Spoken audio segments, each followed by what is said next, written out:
नमस्कार जी, मैं योगेश सब्बरवाल निवासी हैबोवाल लुधियाने का रहने वाला हैगा।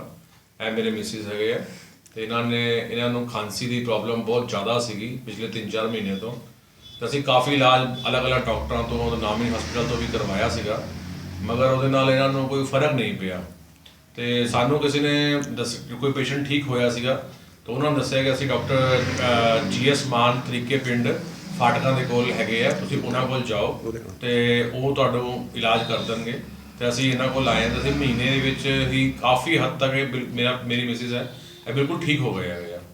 ਤੇ ਅਸੀਂ ਮਤਲਬ ਚਾਹੁੰਦੇ ਹਾਂ ਕਿ ਜਿਹੜਾ ਇੱਕ GS ਮਾਨ ਜੀ ਦਾ ਬਹੁਤ ਬਹੁਤ ਧੰਨਵਾਦ ਕਰਦੇ ਹਾਂ ਕਿ ਸਾਨੂੰ ਇਹ ਸਹੀ ਟ੍ਰੀਟਮੈਂਟ ਇਹਨਾਂ ਨੇ ਦਿੱਤਾ, ਜਿਹਦਾ ਅਸੀਂ ਕੋਈ ਦਵਾਈ ਨਹੀਂ ਖਾਧੀ, ਅਸੀਂ ਕੋਈ ਕੁਝ ਨਹੀਂ ਕੀਤਾ।